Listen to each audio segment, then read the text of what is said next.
Now at 5 and streaming on crossroadstoday.com, authorities investigating the death of an 11-year-old found strangled in a Houston area apartment. A federal appeals court has ruled access to an abortion medication should be limited. And in Dallas, nearly 40 deaths are under investigation as heat-related.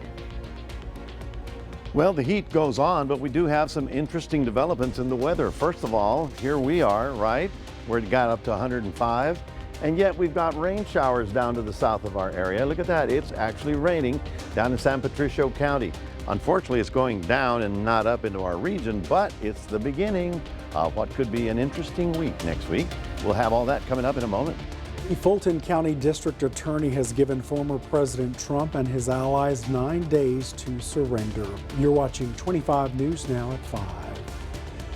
Good afternoon, everyone. Thank you for being with us. I'm James Munoz. And I'm Karina Garcia. A 77-year-old El Campo drug dealer is in custody. A warrant was issued for Lawrence Harold's arrest after he failed to show up for the second day of his trial in Wharton County August 2nd. The DPS in Fayette County stopped Harold's vehicle on I-10 eastbound near Flatonia last Friday. He was taken to the Wharton County Jail Monday.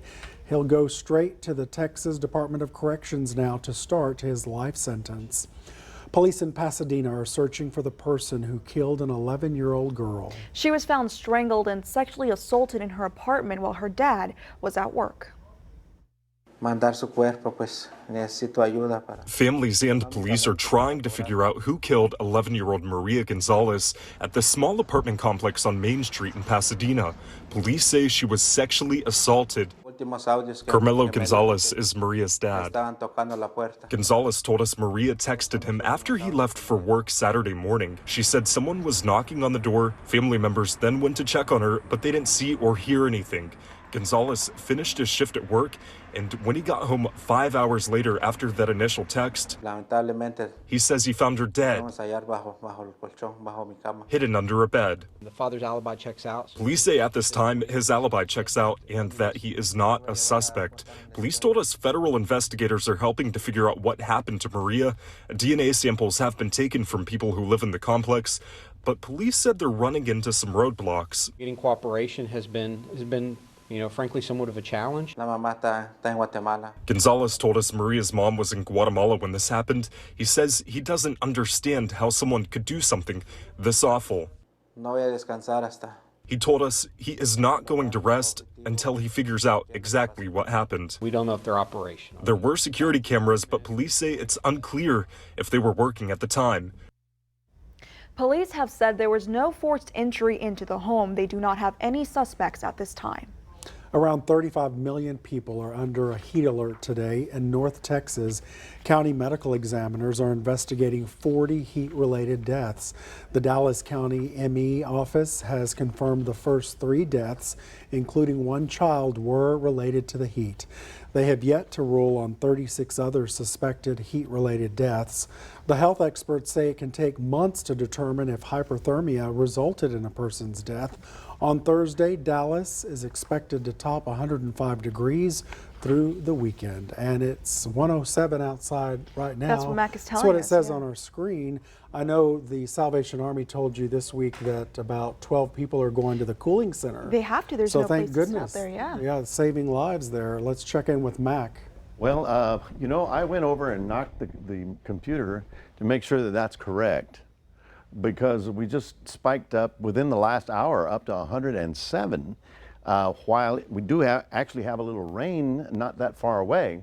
That's so far our high today after a 77 low. So this is our second day of record-breaking heat. We set a record yesterday, another one today. Let's talk about rain next week, okay? We'll do that a little bit later on. Back to you. Mac, thank you. A federal appeals court ruled today to restrict the abortion medication mifepristone. The court found the federal government did not follow the proper process when it loosened regulations on it back in 2016. Specifically, it was not lawful to allow the drug to be taken later in pregnancy, mailed directly to patients, or prescribed by healthcare workers other than doctors. In reality, the decision won't change the drug's availability in short term. Wednesday's decision will likely be appealed back to the justices for a final decision. decision. And so here's your Vera poll this afternoon. The question is, do you support the decision to restrict access to abortion medication? Yes or no? We want to hear your opinion. Come to crossroadstoday.com/vote to take part. And we're going to have an update, of course, on 25 News Now at 6. Taxpayers in the Shiner ISD will pay over $500 less on average than they did last year. The Shiner Gazette reports the Shiner ISD Board of Directors approved a proposed tax rate of just over 74 cents per $100 property valuation. This comes after a sharp rise in appraisal values in Shiner. Total appraised values in the Shiner ISD jumped $300 million in 1 year to $1.4 billion. A proposed budget hearing is set for August 30th. Former President Donald Trump and 18 co-defendants have 9 days to surrender to Georgia authorities. Fulton County District Attorney Fani Willis set an August 25th deadline after handing down a criminal indictment this week, claiming Trump was at the center of a failed effort to reverse his 2020 election loss to Joe Biden in Georgia. This is Trump's fourth indictment this year and his second this month. Now facing 4 indictments, former President Donald Trump is leveling new attacks on the criminal justice system and doubling down on false election fraud claims on social media following his latest charges in Georgia. That state's Republican Governor Brian Kemp firing back, posting the 2020 Georgia election was not stolen. In Georgia, Trump is charged with 13 counts, including racketeering. The indictment placing him atop a criminal organization that also includes 18 aides, attorneys and associates, and 30 unnamed co-conspirators, all accused in a plot to keep Trump in the White House despite his 2020 election loss. Fulton County District Attorney Fani Willis. Do I intend to try the 19 defendants in this indictment together? Yes. Former Trump attorney Rudy Giuliani, who falsely accused Georgia poll workers of stealing ballots, now saying he's being indicted for being a lawyer. I thought when I was doing this, I was protected by the fact I was defending him. Meantime, Mark Meadows is filing to move his charges to federal court, arguing he was acting in his role as Trump's White House chief of staff. Others could follow. Donald Trump has a tougher argument than the people who worked for him. The people who worked for him, I think, can say, look, he was my boss. Meadows allegedly set up Trump's call with Georgia's Secretary of State. So what are we going to do here, folks? I only need 11,000 votes. The Georgia indictment also details 11 calls Trump allegedly made to pressure Republican officials. Prosecutors also noting an alleged plot to recruit bogus electors who sent false votes to Washington. The Fulton County Sheriff says he's expecting all 19 defendants to turn themselves in at the county jail by noon Friday, August 25th. Justin Finch, ABC News, Washington. Several protesters marched to the Miami-Dade School Board today to protest Florida's new academic standards for teaching Black history. They call the new standards a step backward that teaches students some Black people benefited from slavery. Other language that has drawn criticism includes teaching about how Black people were also perpetrators of violence during race massacres. Florida Governor Ron DeSantis has touted the new curriculum on his presidential campaign, arguing critics are misinterpreting it. A lawyer for a Memphis couple with a long-standing relationship to former NFL player Michael Oher says that they want to end a conservatorship.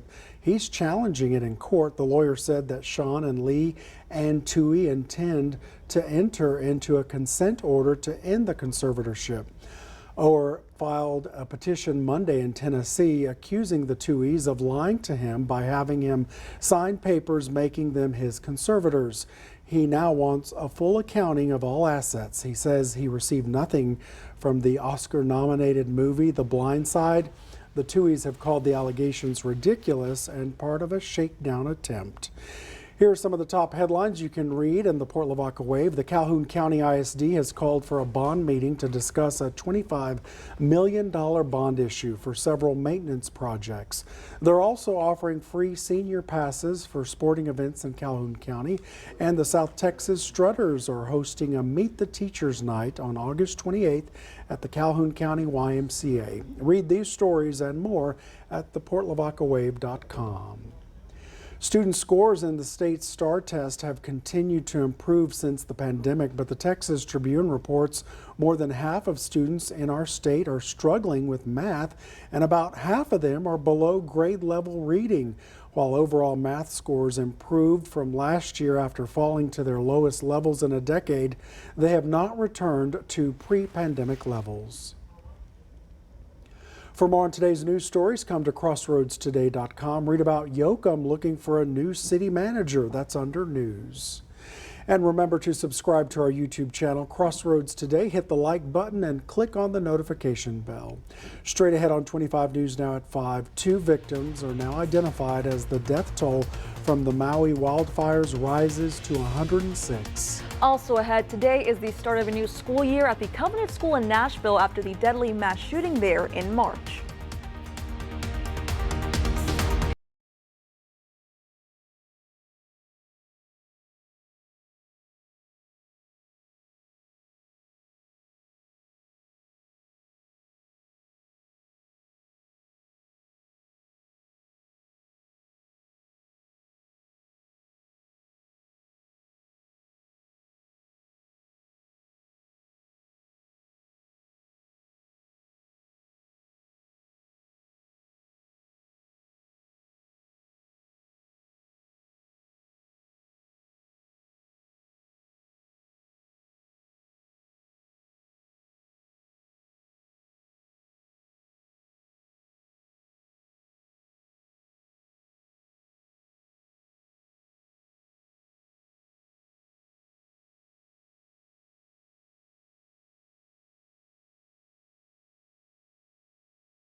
Maui County is now at 106. In a press release from the county, 2 victims from the fires were identified. 3 more victims were also identified, but their identities weren't released pending family notification. Hawaii Governor Josh Green said 27% of the search and rescue was completed, and he expects much of the burn area to be searched by the weekend.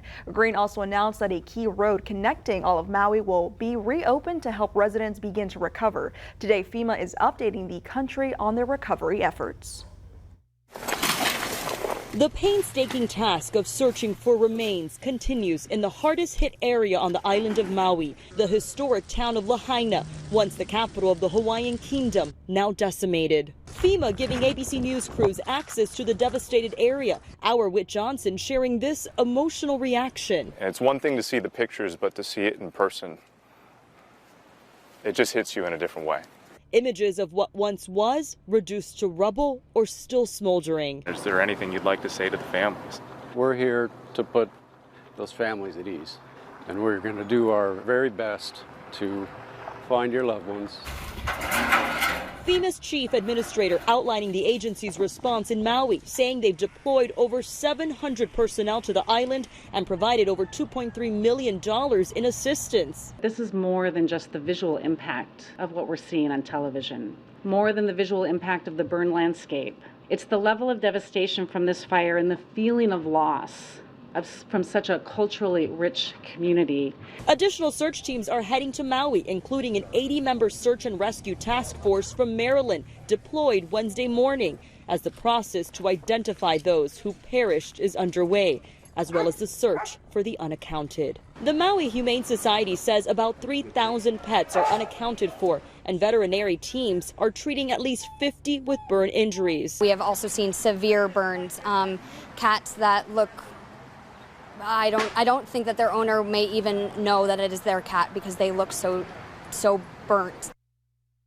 Federal mobile morgue teams are also on the ground here in Maui. They're working to help identify those loved ones lost. Melissa Adan, ABC News, Maui.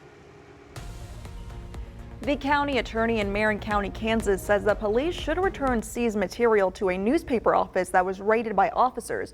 In a news release today, the attorney said his review found insignificant evidence to support the raiding and the items seized. Despite not having computers or other equipment taken in the raid, the new edition of the Marin County Record made it to the newsstands today. Seized but not silenced were the front page headline.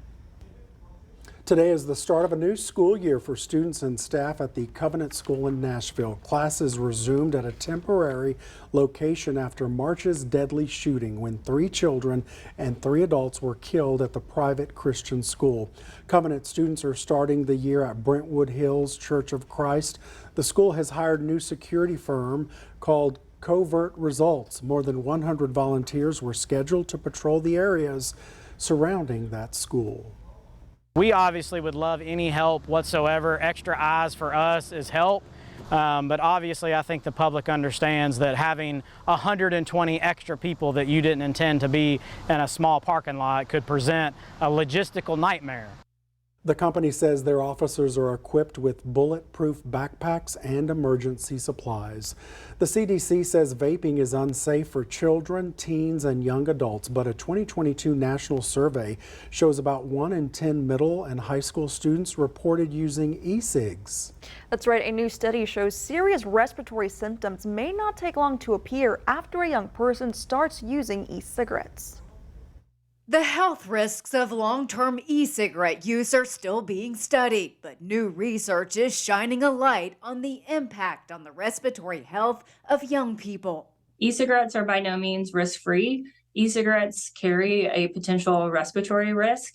Elena Tackett and her colleagues carried out a study looking at symptoms young people reported in school-based surveys after about a month of e-cigarette use. In this study, we found that past 30-day e-cigarette use was associated with symptoms of shortness of breath and symptoms of bronchitis. Those symptoms were reported after e-cigarette use regardless of the use of cannabis, traditional cigarettes, or secondhand smoke exposure, which Tackett says signals that vaping is harmful on its own. Any young person who's not using any other products really should be aware and make a thoughtful choice before initiating e-cigarette use. The CDC says most e-cigarettes contain nicotine, which is highly addictive and can also harm the developing brain of a young person and impact their ability to pay attention, learn, control impulses, and have a negative effect on their mood.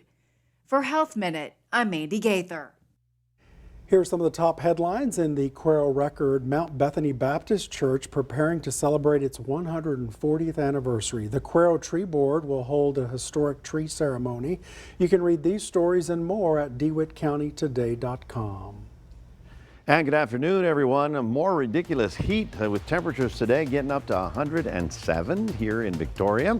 And yet, we have a couple of showers down in Refugio. We'll be talking about that coming up in a moment.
Well, good afternoon, everybody. Lots of weather to talk about because it's getting interesting, and we may be out of this dome of doom, at least for a while, coming up real soon.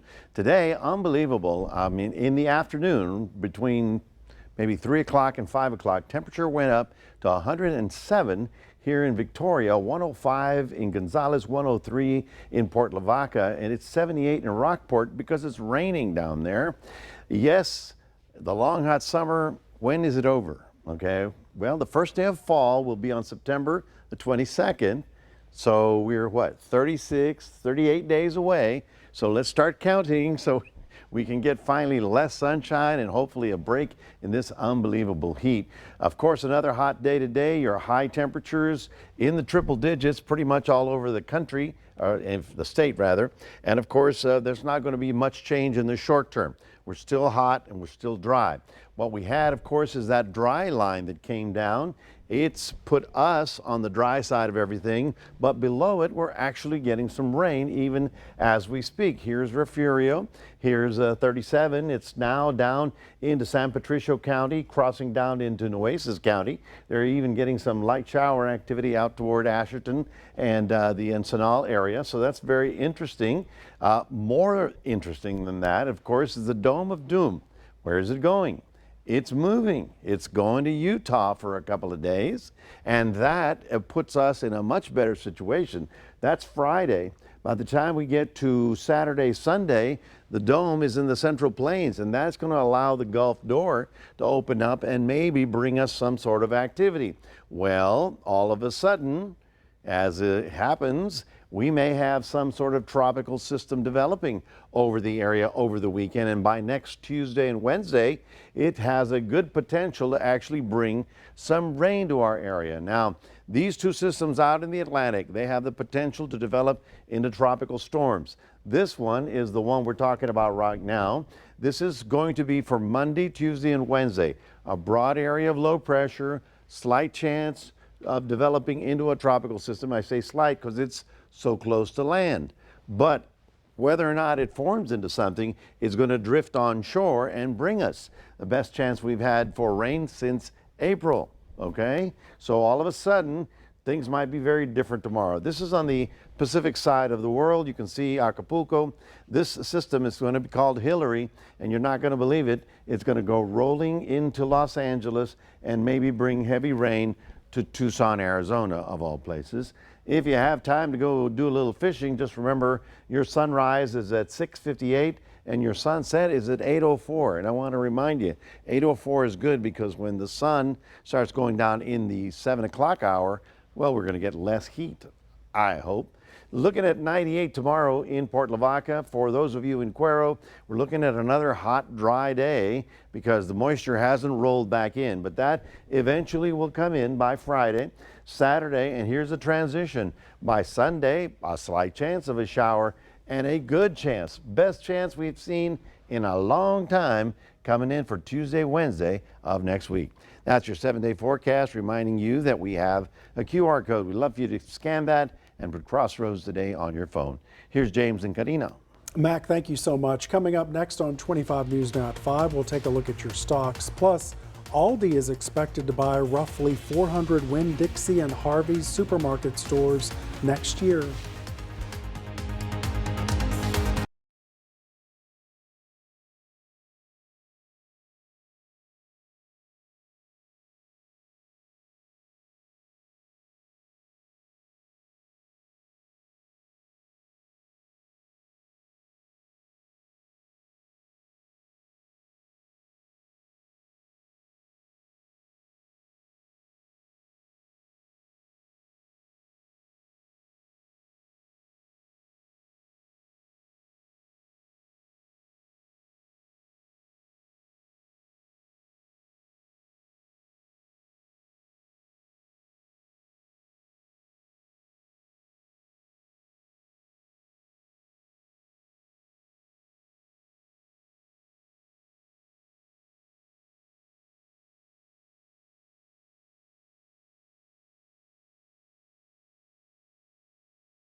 Taking a look at your stocks, the Dow down 181 points, the S&P 500 down 33 points, and the Nasdaq down 156 points.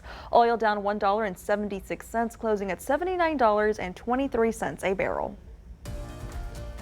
Grocery giant Aldi is buying roughly 400 Winn-Dixie and Harvey's supermarket stores in the Southeast. The 400 stores are in Alabama, Florida, Georgia, Louisiana, and Mississippi. Some may be converted to Aldi locations, while others will continue operating as Winn-Dixie and Harvey supermarket stores. The deal was announced today. Aldi CEO Jason Hart says the acquisition will deliver quality products and lower prices to consumers.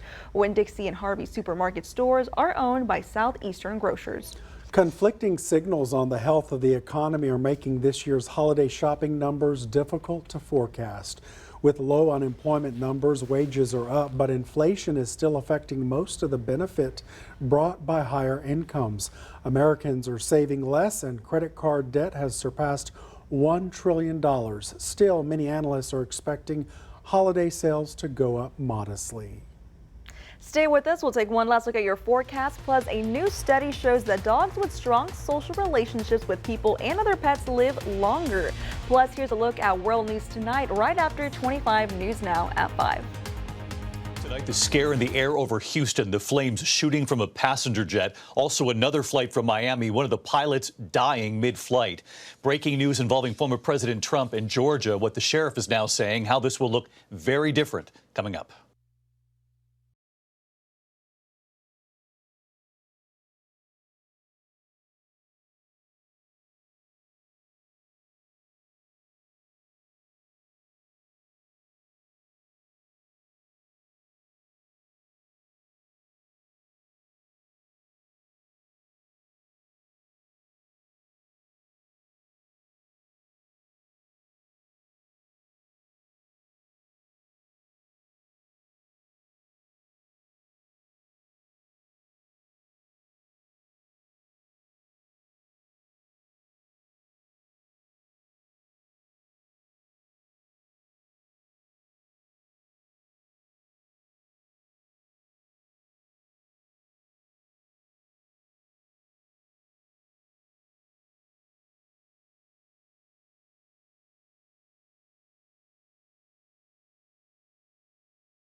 Digital streaming service Crossroads Today Plus. Stream on our daily newscast and much more using your connected TV. Just download Crossroads Today Plus on your Roku, Amazon TV, Fire TV, Apple TV, or Android TV. Just search Crossroads Today Plus. All right, a new study finds dogs who were socialized with humans and other pets lived longer and healthier lives. Researchers studied more than 21,000 dogs and found social time with people and other animals had the greatest influence on healthy aging among dogs.